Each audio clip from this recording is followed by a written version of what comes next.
हिमाचल प्रदेश में आयोग करार दिए गए कांग्रेस के 6 बागी विधायक बीजेपी में शामिल हो गए हैं। आपको बता दें कि दिल्ली में बीजेपी दफ्तर में सभी 6 नाअहल करार दिए गए। अरकान असेंबली ने बीजेपी की रुकनीत हासिल कर ली है। बता दें कि अरकान असेंबली को नाअहल करार दिए जाने के बाद इलेक्शन कमीशन ने 1 जून को 6 सीटों पर ज़िमनी इंतखाब का ऐलान किया। इम्कान है कि सभी 6 लीडरान को बीजेपी ज़िमनी इंतखाब में उतारेगी। कांग्रेस में जिन 6 बागियों को बीजेपी ने दामन थामा, उनके नाम सुधीर शर्मा, राजेंद्र राणा, रवि ठाकुर, इंद्रदत्त लखनपाल, देवेंद्र भट्टो और चैतन्य शर्मा है। तो कांग्रेस ने इन 6 लीडरान को नाअहल करार दिया था। आपको बता दें कि फ्लोर टेस्ट के दौरान व्हीप जारी किया गया था।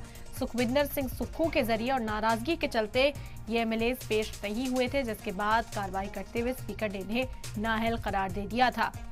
6 सीटें खाली और ऐसे में ज़िमनी इंतखाब का ऐलान 1 जून को किया गया और उन्होंने बीजेपी का दामन थाम लिया है, तो कांग्रेस के लिए बड़ी मुश्किलात खड़ी हो सकती हैं।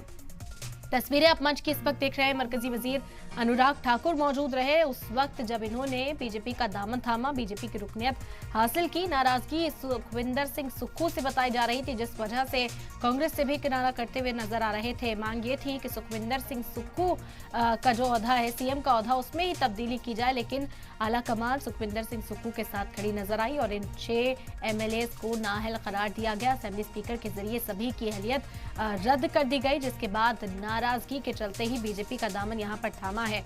बता दें कि सुधीर शर्मा, राजेंद्र राणा, रवि ठाकुर, इंद्रदत्त लखनपाल, देवेंद्र भट्टो और चैतन्य शर्मा और 3 आजाद एमएलए भी आज बीजेपी में शामिल हो गए हैं। 1 जून को होने वाले इंतखाब में अब कांग्रेस कैसे इस टक्कर का सामना करती है, क्योंकि जो एमएलए उसकी पार्टी से इस वक्त मुंतखब थे, अब उन्होंने बीजेपी का दामन थाम लिया। ऐसे में एक बार फिर से जब चुनाव होते हैं, चुनावी मैदान में उतरते हैं, वो एमएलए जो कांग्रेस के ओर से जीते थे, अब कांग्रेस के सामने इंतखाबी मैदान में होंगे, तो सवाल कई बढ़ जाएंगे।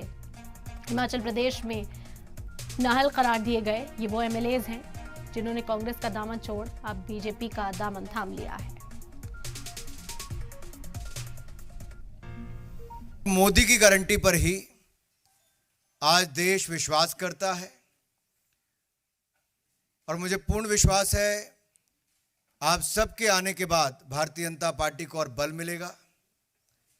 हिमाचल प्रदेश में हम और सशक्त होंगे। जिन वायदों को करके पिछली सरकार हिमाचल प्रदेश में बनी थी, वो वायदे उतने ही झूठे थे जितने वो राजस्थान और छत्तीसगढ़ में थे। और आपने उन चुनावों में भी देखा, लोग पूछते थे कहाँ गई कांग्रेस की गारंटी।